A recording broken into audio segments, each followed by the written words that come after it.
Hi అండి, welcome back to our channel. ఈరోజు నేను ఈ వీడియోలో తొలి ఏకాదశి రోజు ఏ విధంగా పూజ చేసుకోవాలో నాకు తెలిసిన కొన్ని విషయాలను మీతో షేర్ చేసుకుంటున్నాను.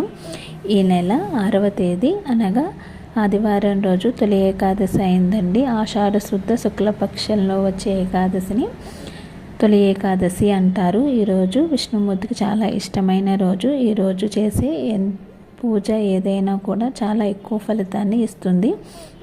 ఈరోజు మనం ఉదయాన్నే లేచి ఇంటినంతటినీ కూడా శుభ్రం చేసుకుని గడపకు పసుపు రాసి కుంకుమ బొట్లు పెట్టుకుని పూజా మందిరాన్ని అంతటినీ కూడా క్లీన్ చేసుకుని చక్కగా పూలతో అలంకరణ చేసుకుని, విష్ణుమూర్తి అలంకార ప్రియుడు కాబట్టి వీలైన ఎక్కువ పూలతో అలంకరణ అనేది చేసుకోవాలి. విష్ణుమూర్తికి చాలా ఇష్టమైనవి తులసి దళాలు, మారేడు దళాలు.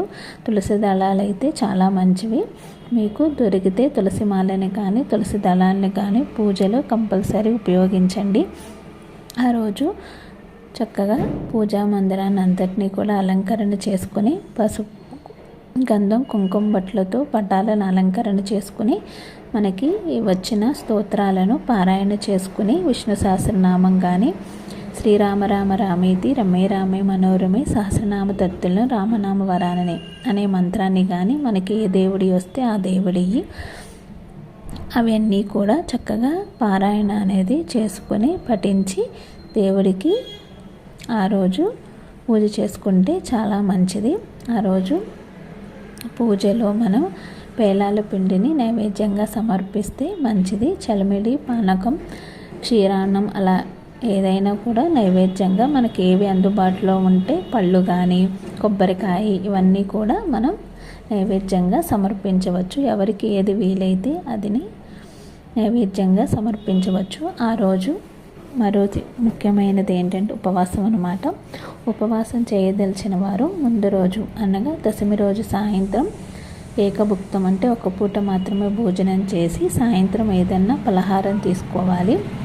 అంటే టిఫిన్ లాంటిది భోజనం చేయకుండా. తర్వాత ఏకాదశి రోజు అంతా కూడా ఉపవాసం ఉండాలి. ఆ రోజు చేయగలిగిన వాళ్ళు ఏమీ తినకుండా ఉంటే మంచిది. చేయలేని వాళ్ళు పళ్ళు కానీ అలా ఒకటి తీసుకోవచ్చు. భోజనం మాత్రం చేయకూడదు. ఎందుకంటే అన్నంలో ఏ ఏకాదశి రోజైనా కూడా అన్నాన్ని తినకూడదు. అందులో మురాసురుడు అనే రాక్షసుడు ఉంటాడు కాబట్టి మనం ఏకాదశి రోజు అన్నం తినకుండా మిగతావి ఏవైనా తినవచ్చు. చేయగలిగిన వారు ఆ రోజు ఉపవాసం చేస్తే ఇంకా మంచిది. ఓన్లీ భోజనం చేయకుండా నీళ్ళు మాత్రమే తాగితే ఇంకా మంచిది. తర్వాత ఆ రోజు 2 పూట్ల కూడా ఏమీ తినకూడదు.